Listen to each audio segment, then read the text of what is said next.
Hey guys, it's Churches, Graveyards and Graves, and I brought you to somewhere a little bit different today. So normally I'm in a churchyard, but not today.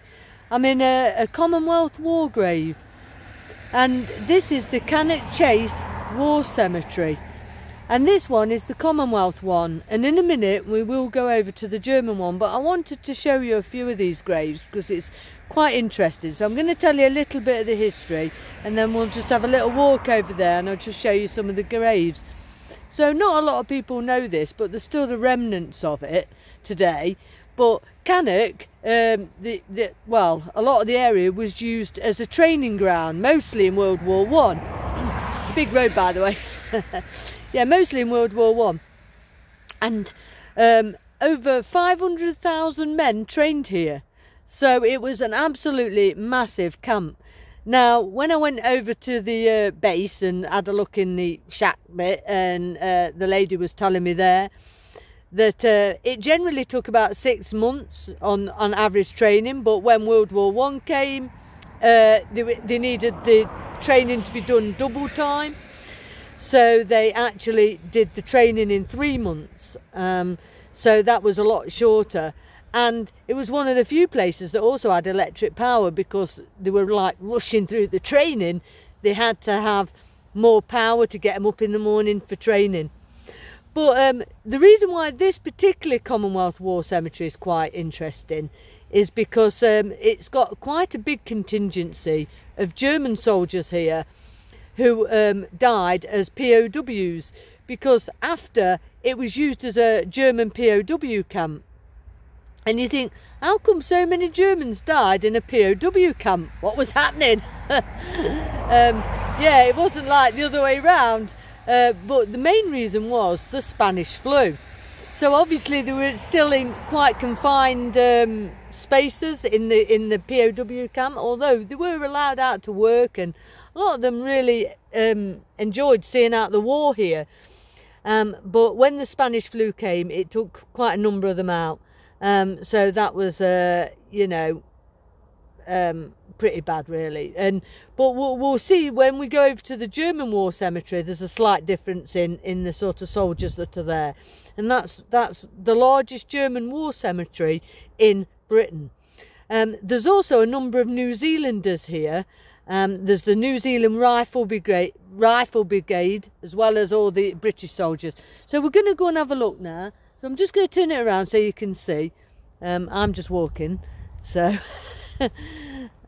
so on the left side, we have the Germans, and then there we go. On the right side, it's more the British and the New Zealanders.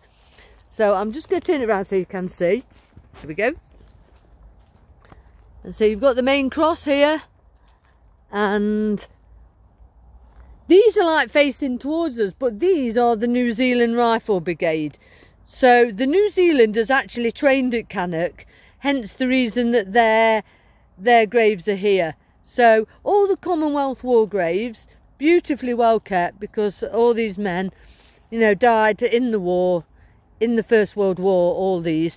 And these are all New Zealanders who trained at Cannock Chase. But all these here were the POWs, the Germans. And you can see the difference. The New Zealand Rifle Brigade has got their badge, but the German graves have just got the name of the soldier, the date they died, and the little cross of Germany. So all these are from that. So we've got Ernest Piech, Paul Klotz, Max Trenkel, and you can see that most of them died slightly after the war in 1919. Some of these, and some of them in 1918. So definitely when this Spanish flu hit. So that's an interesting, you can see the difference there in the grave, you know, compared to the New Zealand ones. So I'm just going to show you some of them, and then we're going to cross over again here. So again, we've got the New Zealand Rifle Brigade, who all trained here in Cannock. And more New Zealanders.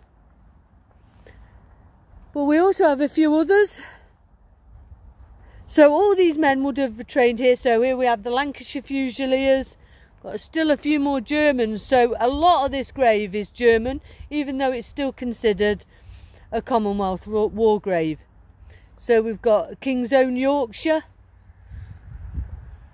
the Royal Defence Force, the Royal Garrison Artillery, the Middlesex Regiment.